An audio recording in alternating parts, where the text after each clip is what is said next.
Well, good morning and welcome to another Wine Steward video happening this time from a venue perhaps unfamiliar to you, but we are actually in the exact same office I tend to employ, but sitting on the floor and basically accommodating and folding a lot of parts of my life into one thing. So, there it goes. Did you hear the fire engine? Did you hear that, Rusty? So this is Rusty if you haven't met him before, and we are accommodating him by having him come to work once in a while and hanging out in the office, take him out for a pee break every hour and a half or so, and Rusty says hello. He's a good boy. He's got quite the voice. We want to accommodate all of the things we do by, let's say, interlinking them. What I'm getting at is you bring the dog to work so you can still go to work. You bring the dog to work so your dog can be happy. He really wants to go out right now, don't you? And you also, you do all the things that you do, you fold them together. And what I'm getting at is that we can talk a little bit on this video about this month's Wine Club wines. We can talk a little bit about the dog. We can talk about what's going on at the wine bar. We can talk also about what's going on out at Las Positas College. And at the same time, mention some things that are going on downstairs. Now, I'll bet you would like to get out and run around. And who knows what's going to happen. But have at it, Rusty. We got to get this video done. We're not open yet, so he can have his run of the store. But after that, I do have to restrain him a bit. Anyway, here we are, accommodating all these different things in my life and your life, of wine at least, by first telling you about the wine right in front of us, which is, thank goodness, also poured in this glass. Yeah, wow. This is going onto our wine bar menu. It is also folded in to be convenient with my life, which is a little inconvenient right now, folded into our Red Collector Wine Club. So here's a wine from Washington State. Yep, there's Washington State again. From Carriage House. Actually, it's called Carriage House, but it's from a winery called Bonneville, up in the Yakima Valley of Washington State. This is a wine that we have wine clubbed, gosh, I think 4 or 5 times over the years. I always like it. And what's pretty cool about this blend of Cabernet Merlot and Cabernet Franc is that this winery chooses to release it at an older age. I shouldn't say older, I should say more developed, more ready to drink age. This is in fact a 2013, and it is De Brule Vineyards, Bonneville, De Brule, Carriage House, they're all one. It's their new release of a wine that we've carried many times before, and every time they release it, it's a good 9, 10, sometimes 11 years old. 2013, this is 10-and-a-half-year-old red wine going to the Red Collector Club for the umpteenth time, the new vintage. Hello, Rusty. He's a good boy. And I hope he's going to be all right. This is it's very hard to fold everything together, isn't it? It's beautiful. What it is telling you is how a wine can become less fruity and a little more savory. It still has its fruit, but it's getting that umami quality. Have you ever heard umami? We used to say there are 4 flavors on your tongue, and now we have included a 5th called umami, which has something to do with soy or broth. It's this it's not nori, it's a brownish flavor that we detect on our tongue. And this has that. It's delicious, and it's a beautiful food wine ready to drink. We're often giving the Red Collector Club members wines that aren't quite ready. That's why we call them Red Collector. This time we give you readiness. Now, per that, and per how I said we're going to talk about a lot of things at once, inconveniently, because life is not very convenient right now. What are you doing? You playing? It's a good boy. Let's tell you about another older wine that's also on the wine bar. So the Red Flight is kind of cool. This month, this week, on this week's menu right here, I don't expect you to read it, but come and sit down and read it. This menu on the Red Flight is a experience of oldest to youngest red wines from all over the place, but the point is you're going to move through time as you taste through the flight. You're going to start with that 2013 Carriage House, also going to our Red Collector Club, and you're going to move on to this wine. This comes from Bordeaux. It's a blend of Cabernet, Petit Verdot, and Merlot. It comes from Haute-Médoc, So that's on the left bank of Bordeaux. And it's a 2014, as I think I said, which is not thought to be a great vintage for Bordeaux. And I was so pleasantly surprised upon trying this 1 week ago with our vendors that I said, not only is this coming into the store, going into the wine bar, but it's also going to the Las Positas college class that I'm about to teach, which happened last night, where the topic was Bordeaux. We did Burgundy 1 week ago. We hit Bordeaux yesterday. And so the class tasted 3 whites and 3 reds from Bordeaux. And this was the first red we had, because I tend to want to start with oldest and move to young fruit at the end. I'm not sure if that's the right way to do it, but that's what we did last night.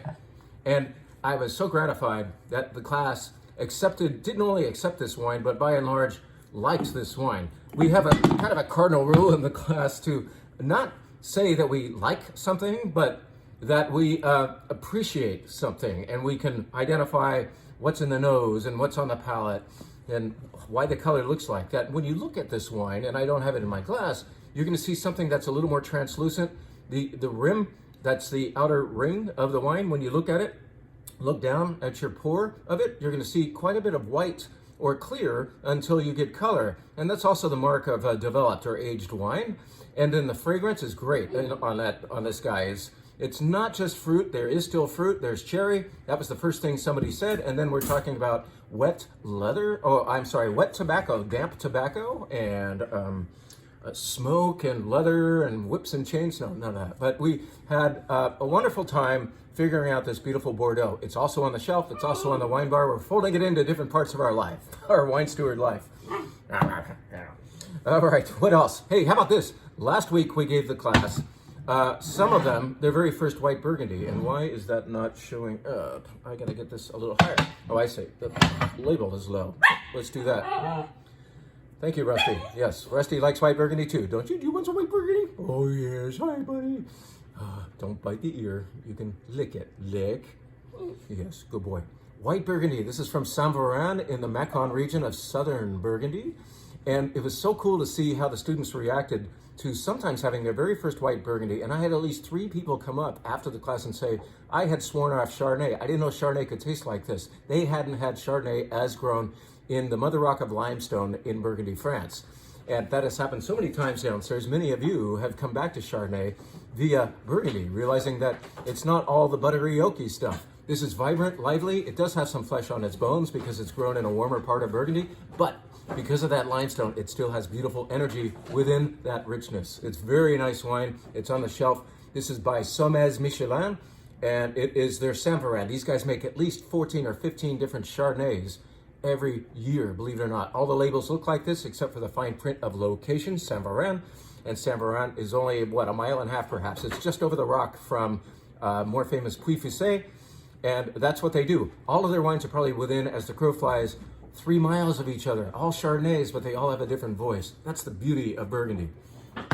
So I've told you about a couple of things that are down there on the shelf, perhaps on the wine bar. That one is not.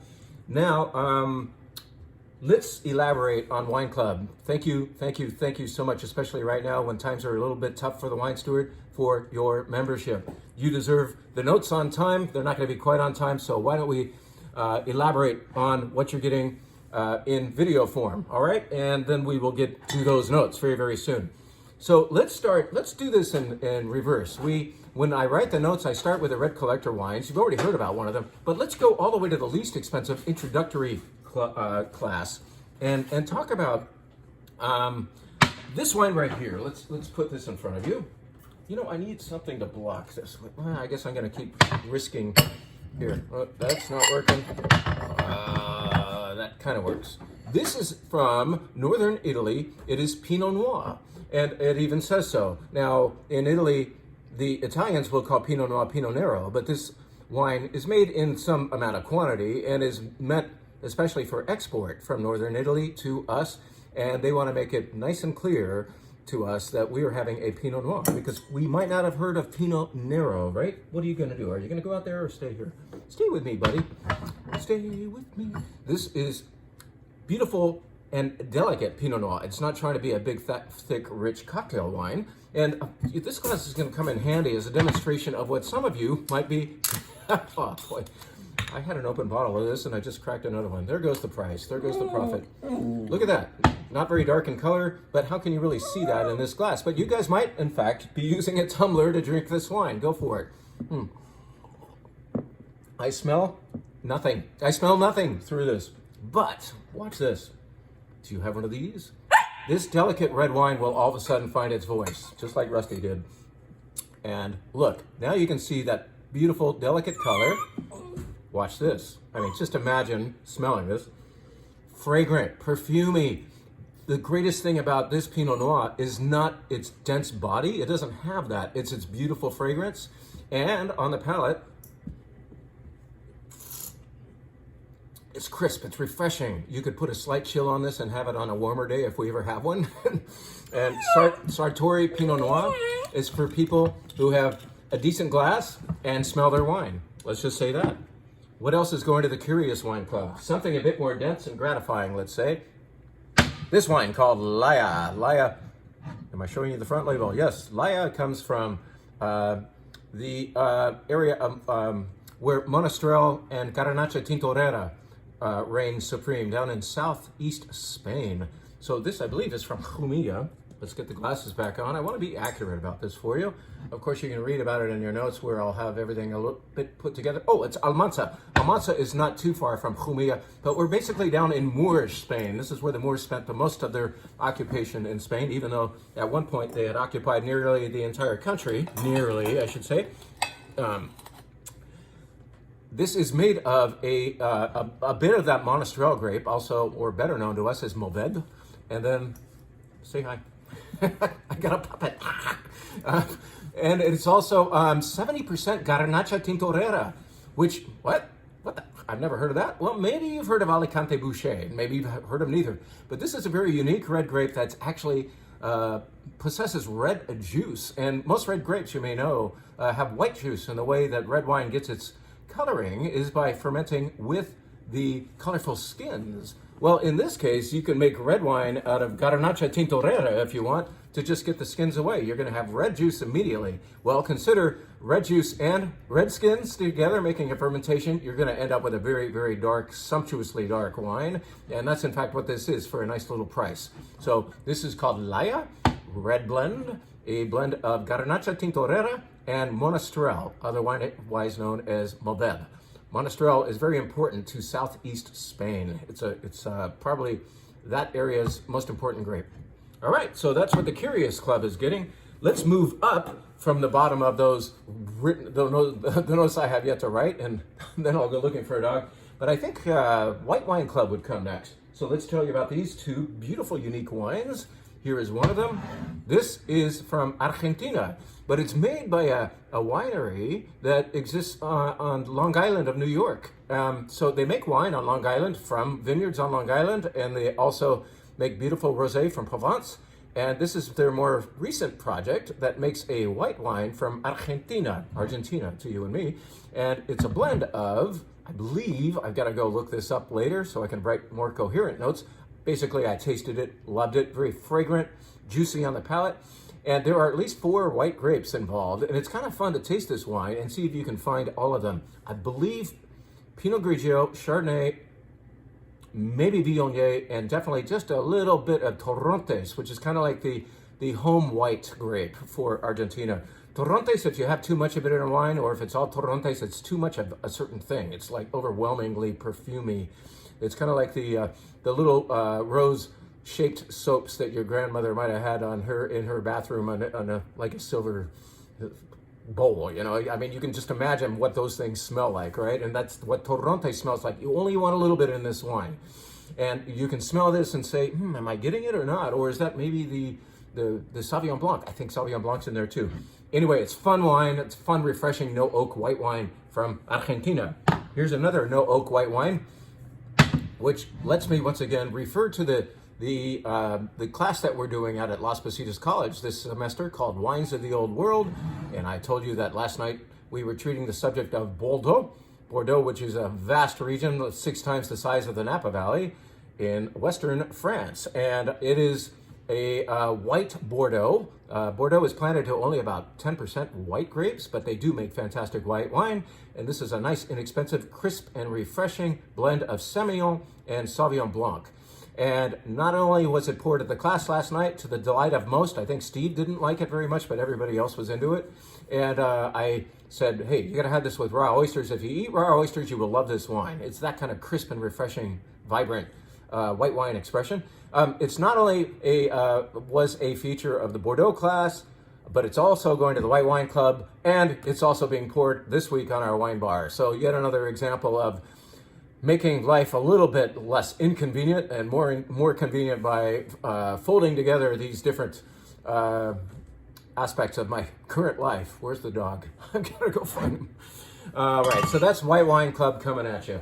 And let's move up the ladder to, let's say, the Wine Adventurer Wine Club. The Wine Adventurer Wine Club gets 2 red wines from somewhere else in the world. In other words, not from here. I'm going to crouch a little, get that lower, boom. Yeah, I'll just like hunch. Great. You can see me, you can see the bottle. Boom. Look, this bottle has a little grapevine cutting on it. That's kind of cool. But more importantly, it's damn good wine from Abruzzo. Abruzzo is on the east side of Italy. Italy, boot-shaped Italy. This is kind of like the calf of the leg or the boot, you could think. So it's on the Adriatic Sea. And the wine is made of Montepulciano. So it's Montepulciano from Abruzzo or Montepulciano di Abruzzo. That's how Italians often name their wines, is the grape and the location all run together as one name. Can you see that on there? Very pretty label. More importantly, it's very nice, dark, refreshing and yet fulfillingly dense Montepulciano di Abruzzo that goes wonderfully with meats. So Cantina Zaccagnini. Cantina Zaccagnini. We carried this a long time ago. It's finally back. Good wine. Wine Adventure Wine Club is getting that. What else are you getting? Let's look around. Oh, this is cool. L'Indigène. I've been wanting to club this for years, but I've also thought certain vintages were kind of funky. This is not funky. This comes from the Terrasse de Larzac, which is a subregion of the Languedoc region of France. The Languedoc is enormous and has many subregions. We'll be talking about another one of them in a minute with respect to the World Class Wine Club. But in the meantime, the Wine Adventure Wine Club is getting this blend of, it's Syrah, Grenache, and Carignan. Yes, I didn't even find it on there, and I remembered. Syrah, Grenache, Carignan, a Rhone-style blend. That's not quite Rhone-ish, a little bit more mineral. My head's chopped off. Sorry, bottle, we're going to chop you off a little bit. L'Indigène, really beautiful blend that I finally get to club. We buy this from our friend Guillaume. Guillaume has taught me how to pronounce a lot of different French words and names. L'Indigène, I wouldn't need to be able to say that without Guillaume. So thank you, Guillaume, for the wine and the pronunciation. Boom. So that's for the Wine Adventurer Wine Club, getting 2 reds every month from somewhere else, not from here. How about coming back home and showing you 2 wines that are domestic and going to what we used to call our California Wine Lovers Club and now call our Pacific Wine Club, because so many of those wines that we're giving you come from Oregon or Washington State. Now, I see one of them here. Where is the other? There it is. Boom. In this case, they both come from California this month, because I think we went to Washington State for both of them last month. This you might recognize. You members had a San Simeon Syrah a month or 2 ago. And based on the popularity of that wine, in other words, you actually had the bravery. Well, once you tasted the wine, you didn't need to be brave. You realized, hey, this Syrah's damn good. I'm going to go back and buy more. So thank you for the support of that wine. You get to come back and enjoy your 10% off discount on another bottle of San Simeon Syrah. And we are not carrying this just because of the success of that Syrah, but because we tasted this and really like this as well. So this comes from Eastern Paso Robles, therefore east of 101, I should say, on the east side, some people say. And it is delicious, full-bodied Cabernet, and yet per how I don't always like Cabernet from Paso Robles, this one works for me. It's got nice richness and it tastes like Cab. Very good stuff. What goes right next to it in your Pacific Coast Wine Club pack is this wine called Amapola. This is the new project by Dick Graff. So Dick Graff sold his Arrowwood label and now has this called Amapola. This is a Cabernet-based blend from Sonoma Valley, I think we were saying. Yes, Sonoma Valley. Sonoma Valley. We're going to have a red wine described from there in a minute. Don't hit the camera. He made it back. What'd you do down there? Did you find any mice? We don't have mice, I don't think. Amapola. This is a beautiful cab-based red blend from Sonoma Valley by Dick Arrowwood, formerly of Arrowwood. Okay, and now he has his eponymous project, you could say. All right, let's keep moving up the notes because we're not going down the way I write them. We're going up, and we're going to try two world-class wine club now wines, and we're going to tell you first about an Italian one. We're going back to Italy, to the other side of Italy, to Campania, which is kind of like the shin of the boot, if you are imagining Italy as the shape of a leg or a boot. And this is by a famous producer in Campania called Mastro Berardino, and this is their kind of higher end version of Aglianico called Ready More. And I was just talking to a student at the Las Positas class and customer of ours and wine club member here about how Aglianico is usually a grumpy old man, and I've never heard anybody call it delicious until he said he was having a delicious Aglianico down in Mexico. When he was missing a class, he said, well, I'm sorry I missed this week's class, but at least I'm studying wine down in Mexico, and he had a Mexican Aglianico of all things. Well, Aglianico is actually from right here. It actually might be from Greece. It is, the name Aglianico actually alludes to the fact that it could be Greek in origin, but it has spent hundreds and hundreds of years in Italy, in Campania. So basically, it's a wine well known as Campania's greatest red grape. How about that? And this is a very delicious, I'll say it, example of Aglianico. This is smoother than most. That can be, like I said, Aglianico can be kind of like a grumpy old man. This is not. This is more gentle. This one cracks a smile. Delicious, higher end Aglianico from Mastro Berardino, a master of Campania grapes. And I told you we were going to go back to the Languedoc region of France. Another sub-region of there is Corbière. I think Corbière makes more wine in that sub-region than any other sub-region of Languedoc, or maybe all the other sub-regions of Languedoc put together. Corbière is pretty big, but this producer has identified very, very important parts of Corbière and has petitioned to have some of those named as crus. In other words, officially recognized special places within Corbière. The area is so vast, they've said, can we say that this place called Cru Boutinac, or Boutinac, can we call it, can we dub it, can we proclaim it a cru? So this is very special wine, and it's also a lesson about Corbière. It is a blend of Carignan, Grenache Noir, and Mourvedre, and it never saw a barrel. But when you have it, you're going to have body and ripeness and richness in your mouth, controlled richness. Controlled in that it's also got beautiful minerality to it, good structure. This is really cool wine that was done with carbonic maceration. Don't try that at home. It's this really delicious world-class wine club wine. I already described one of the Red Collector Club wines. I'll put it up here again and just say that members are getting this beautiful, developed, ready to enjoy, savory, phase 2 quality wine from Dubreuil Vineyards, Co-Bonneville, named Carriage House, Washington State Beauty, Cabernet Merlot, Cab Franc. The other wine you are getting, where to go, is by an old friend of ours. His name is Ben Doran. Ben is actually the owner of a whole, he's a brokerage. He owns a brokerage. So he presents a book or a portfolio of different wineries that he represents, but he also makes one wine. That's kind of cool. So Ben makes Doran. His last name is in fact Doran, and he makes this from the Sonoma Valley. So the same source as that Amapola that's going to the Pacific Coast Wine Club. This is the exact same place, Sonoma Valley. Not just Sonoma County, but more site-specifically Sonoma Valley. So north of the town of Sonoma, as you work your way up through the Valley of the Moon, that's just another name for Sonoma Valley. And Ben has a little vineyard there and makes a Cabernet that is more traditional. He picks a little earlier, and so you get more of the savory qualities of Cabernet. Sometimes we're giving you fruit-forward Cabernet. Here is savory, and here is Frosty. Hi, sweetie. Oh, he's a good boy, I think. I don't know what you've done down there. But that's it.